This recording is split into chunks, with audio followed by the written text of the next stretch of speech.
नमस्कार भक्तांनो, श्री स्वामी समर्थ. अधिक महिना म्हणजे धोंड्याचा महिना 2026 मध्ये कधी आहे, या महिन्याचं खरं महत्त्व काय आहे आणि या अधिक महिन्यात आईची ओटी का भरायची आहे. तर माझ्या प्रिय भगिनींनो, ही ओटी कशी भरायची ही संपूर्ण माहिती आज आपण स्पष्ट भाषेत आणि सोप्या भाषेत पाहणार आहोत. या महिन्याबद्दल अर्धवट माहिती असते, त्यामुळे काही गोष्टी योग्य पद्धतीने केल्या जात नाही. पण या महिन्यात जर योग्य रीतीने उपासना, दान, परंपरा पाळल्या तर याचा फायदा नक्कीच आयुष्यात दिसून येतो. ही माहिती तुम्हाला कुठेही सहज मिळणार नाही, त्यामुळे हा व्हिडिओ शेवटपर्यंत नक्की पहा. तर भगिनींनो, येणाऱ्या हे दिवस सुखात ऐश्वर्यात निरोगी जावा, तसेच 24 तास तुमची एखादी मोठी इच्छा पूर्ण हो, अशी स्वामींच्या चरणी प्रार्थना करते. आणि आज ही जी विशेष अधिक मास महिन्याची जी माहिती आहे ती आपण इथे सुरुवात करू. धोंड्याचा महिना पुरुषोत्तम महिना असे म्हणतो. आपल्या हिंदू धर्मामध्ये प्रत्येक महिना, प्रत्येक तिथी आणि प्रत्येक सण याला एक वेगळं महत्त्व दिलं गेलं आहे. अधिक मास हा खूप पवित्र आणि महत्त्वाचा मानला जातो. हा अधिक महिना दरवर्षी येत नाही, साधारणपणे दर 3 वर्षांनी एकदा हा महिना येतो. कारण आपलं पंचांग हे चंद्र आणि सूर्य या दोन्ही गणनेवर आधारित आहे. चंद्रवर्ष हे साधारण 354 दिवसांचं असतं, तर सौर वर्ष हे 365 दिवसांचं असतं. ह्या दोन्हींमध्ये जवळपास 11 दिवसांचा फरक पडतो. हा फरक भरून काढण्यासाठी दर 3 वर्षांनी ही अतिरिक्त महिना जोडला जातो आणि तोच हा अधिक मास. म्हणजे ज्या वर्षी अधिक मास येतो त्या वर्षी 12 महिने नसून 13 महिने असतात, त्यामुळे हा महिना विशेष मानला जातो. 2026 मध्ये अधिक मास हा 17 मे पासून सुरू होणार आहे आणि 15 जून पर्यंत चालणार आहे. हा पूर्ण कालावधी हा महिना अत्यंत पवित्र मानला जातो. या अधिक महिन्याला धोंडा महिना असे म्हणतात. धोंडा म्हणजे दगड. पूर्वीच्या काळात या महिन्याला कोणीही शुभ कार्य करत जात नव्हतं, त्यामुळे हा महिना निरुपयोगी महिना म्हणला जात होता. पण नंतर भगवान श्री हरी विष्णूंनी या महिन्याला आपलं नाव दिलं आणि तो पुरुषोत्तम मास म्हणून ओळखला जाऊ लागला. त्यामुळे या महिन्याचं महत्त्व खूप वाढलं. हा महिना पूर्णपणे भगवान विष्णूंना समर्पित आहे, त्यामुळे या काळात जास्तीत जास्त विष्णूंची उपासना, जप, व्रत आणि धार्मिक कार्य केल्यास त्याचं फळ अनेक पटींनं मिळतं, असं शास्त्र सांगतं. या महिन्यात केलेली प्रत्येक चांगली गोष्ट ही पुण्य देणारी असते. या काळात ओम नमो भगवते वासुदेवाय या मंत्राचा जप करणे खूप लाभदायक असतो. रामायण वाचन करणे देखील अत्यंत शुभ मानले जाते. शक्य असेल तर रोज सकाळी आणि संध्याकाळी देवासमोर दिवा लावावा आणि मनापासून प्रार्थना करावी. अधिक महिन्यात दान धर्माला खूप महत्त्व दिलं गेलं आहे. आपल्या क्षमतेनुसार अन्नदान, वस्त्रदान किंवा 33 वस्तूंचं दान केल्याने पुण्य मिळतं. काही जण या महिन्यात गरजू लोकांना मदत करतात, जे खूप चांगलं मानलं जातं. तसंच या महिन्यात तीर्थक्षेत्रांना भेट देणे किंवा पवित्र नदीत स्नान करणे देखील शुभ मानले जाते. कारण या महिन्यात केल्या जाणाऱ्या प्रत्येक धार्मिक कृतीचा परिणाम जास्त प्रभावी असतो. पण मंडळी, हा महिना जितकी पवित्र आणि तितकाच काही गोष्टींसाठी नियमबद्ध देखील आहे. म्हणजे काही कामं अशी आहेत जी या महिन्यात टाळायची असतात. कारण हा महिना आध्यात्मिक साधनेसाठी आहे, नवीन सुरुवातीसाठी नाही. जसं की या महिन्यात विवाह, नामकरण, गृहप्रवेश, भूमिपूजन यासाठी शुभ कार्य टाळावीत असं सांगितलं जातं. कारण हा महिना निष्क्रिय असून आध्यात्मिक कार्यासाठी राखीव मानला जातो.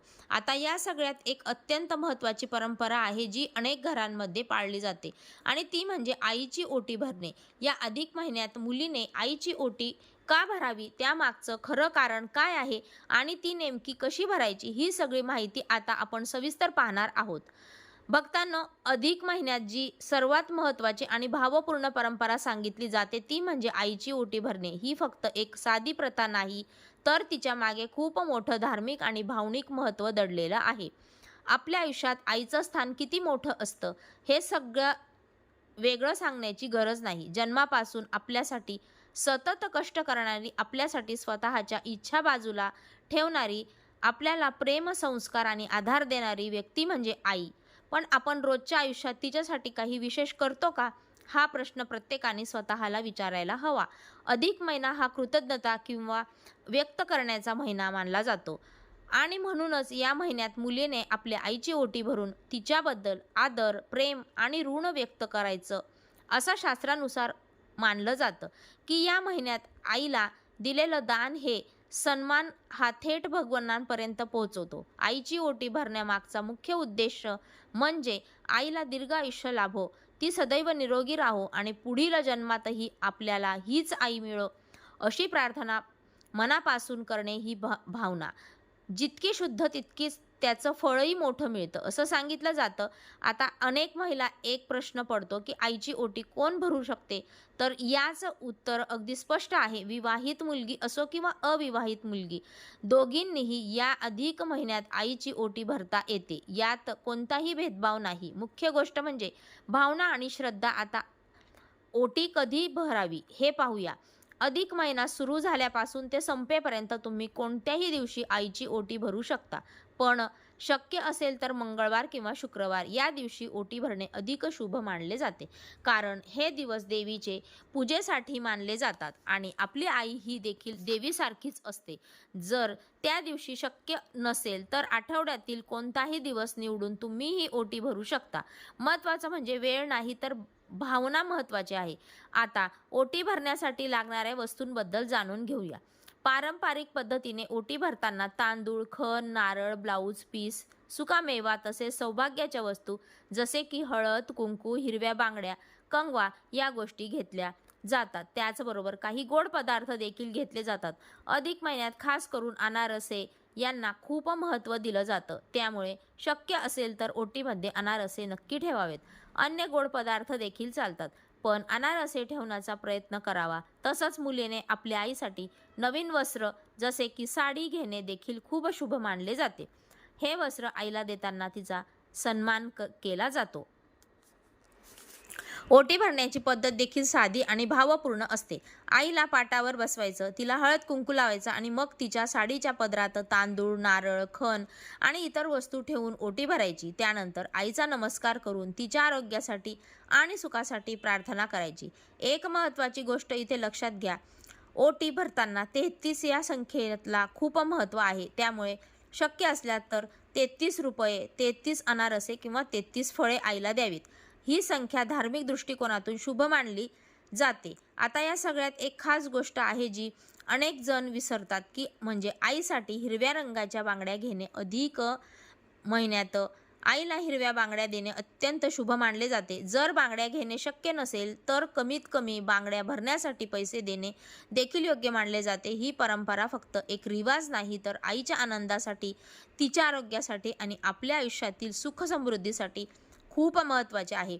अनेक वेळा आपण मोठ्या मोठ्या पूजांमध्ये, व्रतांमध्ये वेळ आणि पैसा खर्च करतो, पण घरातल्या आईसाठी एक छोटीशी गोष्ट करणं विसरून जातो. अधिक महिना आपल्याला हीच गोष्ट आठवण करून देतो. आता इथे एक महत्त्वाचा प्रश्न अनेकांच्या मनात येतो, जर कोणाची आई हयात नसेल तर त्यांनी काय करावं? तर बघा, जिथे आई नसते तिथे भावना थांबत नाहीत. अशा वेळी निराश होण्याची गरज नाही. सासूबाईंना आई समान मानून त्यांची ओटी भरता येते. जर सासूबाई नसतील किंवा त्यांच्याकडे जाणं शक्य नसेल तर घरातील इतर वडीलधारी स्त्री जसे की आत्या, मावशी किंवा मोठी बहीण यांना मान देऊन त्यांची ओटी भरून शकता. तसेच जाऊबाईची ओटी भरूनही हा विधी पूर्ण करता येतो. किंवा दुसरा एक अत्यंत पुण्यकारक मार्ग म्हणजे एखाद्या गरजू वृद्ध स्त्रीला आई म्हणून तिची ओटी भरणे. यामुळे तुम्हाला तिचे आशीर्वाद मिळतात आणि ही सेवा थेट देवापर्यंत पोहोचते. असं मानलं जातं की इथे महत्त्वाची गोष्ट वस्तू नाही तर तुमची भावना आहे. तुमच्या मनात जर आईबद्दल प्रेम, कृतज्ञता आणि आदर असेल तर तुम्ही केलेली ही छोटीशी सेवा देखील अत्यंत मोठं पुण्य देणारी ठरते. मंडळी, अधिक महिन्यात स्त्रियांसाठी अजून एक महत्त्वाची गोष्ट सांगितली जाते, ती म्हणजे जोडवी बदलणे किंवा नवीन जोडवी घेणे. ही परंपरा केवळ अलंकाराशी संबंधित नाही तर तिचे धार्मिक आणि ऊर्जेचा संबंध सांगितला जातो. आपल्या परंपरेनुसार पायात घातल्या जाणारी जोडवी ही सौभाग्याचं प्रतीक मानले जाते. 16 शृंगारांपैकी एक महत्त्वाचा भाग म्हणजे जोडवी. विशेषतः विवाहित स्त्रियांसाठी जोडवी ही त्यांच्या वैवाहिक आयुष्याची आणि सुखसमृद्धीशी जोडलेली मानली जाते. असं सांगितलं जातं की पायाच्या बोटात जोडवी घातल्याने शरीराची ऊर्जा संतुलित राहते, तसेच पती पत्नीच्या नात्यांमध्ये स्थिरता आणि सौहार्द टिकून राहतो. घरात सकारात्मकता वाढते आणि नकारात्मकता ऊर्जा जी आहे ती अशी श्रद्धा आहे. अधिक महिन्यात जी जोडवी बदलणे त्यात तर किंवा नवीन जोडवी घेणे शुभ मानले जाते, कारण हा महिना शुद्ध आणि नव्या सकारात्मक ऊर्जेचा स्वीकार करण्यासाठी योग्य मानला जातो. पण इथे एक अतिशय महत्त्वाची गोष्ट लक्षात ठेवायची आहे. जोडवी घेताना किंवा बदलताना कधीही सोन्याची जोडवी घेऊ नये. जरी तुमच्याकडे क्षमता असली तरी पायास सोनं घालणं शास्त्रानुसार योग्य मानलं जात नाही, कारण सोनं हे देवी लक्ष्मीचं प्रतीक मानलं जातं आणि लक्ष्मीचं स्थान उंच मानलं जातं. पायात सोनं घालणं म्हणजे त्या देवाचा अपमान मानला जातो. म्हणून नेहमी जोडवी ही चांदीचीच असावी. चांदी हा धातूला शीतलता आणि संतुलनाने प्रतीक मानलं जातं. पायात चांदीची जोडवी घातल्याने शरीरात उष्णता नियंत्रित राहते, मन शांत राहतं आणि ऊर्जा योग्य पद्धतीने वाहते. असं पारंपरिक मत आहे की जोडवी बदलण्याची किंवा नवीन घेण्यासाठी गुरुवार आणि शुक्रवार हे दिवस अधिक शुभ मानले जातात. शक्य असेल तर त्या दिवशी जोडवी घ्यावी किंवा बदलावी. आणखी एक सुंदर परंपरा म्हणजे आईकडून जोडवी करून ओटी भरते, तसंच आईनेही आपल्या मुलीला नवीन जोडवी देणे शुभ मानलं जातं. यामागे आई मुलीची नात्याची प्रेम, आशीर्वाद आणि स्नेह व्यक्त होतो. जर आईला शक्य असेल तर तिच्याकडून जोडवी घेणे उत्तम. जर काही कारणांनी ते शक्य नसेल तर तुम्ही स्वतः जोडवी घेऊन शकता. मुख्य गोष्ट म्हणजे भावना आणि श्रद्धा. आता ह्या अधिक महिन्यात काही गोष्टी अशा आहेत ज्या मुख्यतः साधन, संयम आणि आत्मशुद्धीसाठी मानले जातो. हा काळात विवाह, गृहप्रवेश, नामकरण, भूमिपूजन यासारखी नवीन आणि मोठी शुभ कार्य टाळावीत, कारण हा महिना नवीन सुरुवातींसाठी नसून आध्यात्मिक प्रगतीसाठी आहे. तसंच या महिन्यात शक्यतोवर मांसाहार, मद्यपान, कांदा, लसूण आणि शिळं अन्न टाळावं. जास्तीत जास्त सात्विक आहार घ्यावा, कारण जेवणाचा थेट परिणाम आपल्या मनावर आणि विचारांवर होतो. वाणीवर नियंत्रण ठेवणं देखील खूप महत्त्वाचं आहे. या काळात कोणाशीही वाद घालू नका, खोटं बोलू नका, अपशब्द वापरू नका. शांत, संयमी आणि मधुर भाषा वापरणे आवश्यक आहे. या महिन्यात तुळशीची पूजा करणे विशेष शुभ मानले जाते, कारण तुळस ही भगवान विष्णूंना अत्यंत प्रिय आहे. रोज तुळशीपाशी दिवा लावणे, पाणी ठेवणे, नमस्कार करणे चांगले मानले जाते. पण एक छोटीशी चूक अनेक लोक करतात की म्हणजे रविवारी आणि एकादशीच्या दिवशी तुळशीला पाणी घालतात.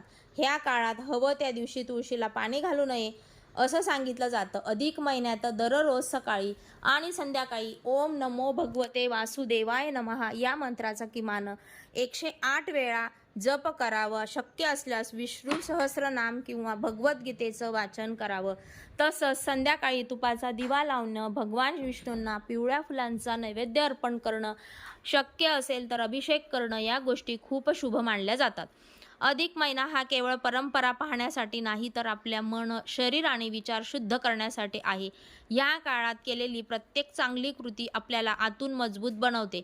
आता या सगळ्या गोष्टी केल्यानंतर या अधिक महिन्याचे पूर्ण फळ कसं मिळायचं आणि शेवटी कोणत्या गोष्टी विशेष लक्षात ठेवायच्या हे समजून घेऊया. भक्तांनो, अधिक महिना हा फक्त परंपरा पाळण्यासाठी नाही, तर आयुष्यात योग्य दिशा देण्यासाठी आहे. ही गोष्ट लक्षात ठेवली तर या महिन्यात खरं फळ मिळतं, कारण या काळात आपण जे काही करतो, विचार, बोलणं, वागणं याचा थेट परिणाम आपल्या आयुष्यावर होत असतो. या महिन्यात सर्वात महत्त्वाची गोष्ट म्हणजे श्रद्धा आणि सातत्य. अनेक लोक 2-4 दिवस जप करतात, पूजा करतात आणि मन थांबवतात. पण अधिक महिन्यात सातत्य ठेवणं हे खूप गरजेचं आहे. दररोज थोडा वेळ जरी दिला तरी तो मनापासून दिला पाहिजे. भगवान श्री हरी विष्णूंची सेवा करताना मन शांत, स्वच्छ आणि सकारात्मक ठेवणं अत्यंत आवश्यक आहे, कारण फक्त बाहेरून पूजा करून उपयोग नाही. मन शुद्ध असेल तरच त्याचं फळ मिळतं. या महिन्यात शक्य तितका देवाच्या स्मरणात घालवण्याचा प्रयत्न करा. सकाळी उठल्यावर आणि रात्री झोपण्यापूर्वी देवाचं नामस्मरण करा. घरात सकारात्मक वातावरण ठेवा. वादविवाद टाळा, कारण जिथे शांतता असते तिथेच देवाचं वास्तव्य असतं असं मानलं जातं. तसंच या महिन्यात दान ही एक खूप महत्त्वाची गोष्ट आहे. पण दान करताना एक गोष्ट लक्षात ठेवा, दान कधीही दिखावा म्हणून करू नका. मनापासून निस्वार्थ भावनेने केलेलं दान खरं पुण्य देतं. तुमच्या क्षमतेनुसार अन्नदान करा, गरजू लोकांना मदत करा, वस्त्रदान करा किंवा कमीत कमी 33 वस्तूंचं दान करण्याचा प्रयत्न करा. ही संख्या अधिक महिन्यात विशेष मानली जाते. या महिन्यात दीपदान केले तर खूप शुभ मानलं जातं. दररोज संध्याकाळी तुळशीपाशी किंवा देवासमोर तुपाचा दिवा लावा. हा छोटासा उपाय देखील घरात सकारात्मक ऊर्जा निर्माण करतो. आता एक गोष्ट अनेक लोक विचारतात, या सगळ्या गोष्टी केल्यावर आपल्याला काय फायदा होतो? तर बघा, अधिक महिन्यात केलेली सेवा, जप, दान आणि परंपरा यामुळे मन शांत होतं, नकारात्मक विचार कमी होतात, घरात आनंदाचं वातावरण तयार होतं आणि हळूहळू आयुष्यात सकारात्मकता बदल दिसून लागतात. काही गोष्टी लगेच दिसत नाहीत, पण त्या आतून घडत असतात आणि योग्य वेळ आल्यावर त्याचं फळ नक्की मिळतं. विशेष करून आईची ओटी भरणी ही एक सेवा आहे, जी केवळ परंपरा नाही तर भावनेची अभिव्यक्ती आहे. आईचा आशीर्वाद पेक्षा मोठं काहीच नसतं. तिच्या आनंदात आपलं सुख दडलं असतं, ही जाणीव या महिन्यात अधिक ठळकपणे होते. तशीच जोडवी बदलणे, विष्णूंची उपासना, सात्विक जीवनशैली या सगळ्या गोष्टी एकत्र केल्यावर हा महिना तुमच्यासाठी खरोखरच फलदायी ठरू शकतो. म्हणून या अधिक महिन्यात साधा समजू नका. हा महिना अनेक संधी आहे स्वतःला सुधारण्याची, नातेसंबंध मजबूत करण्याची आणि देवांशी जवळीक वाढवण्याची. ही माहिती तुम्हाला कुठेही सहज मिळणार नाही, त्यामुळे माहिती स्वतःसाठी ठेवा आणि आपल्या कुटुंबियांपर्यंत नक्की पोहोचवा. श्री स्वामी समर्थ.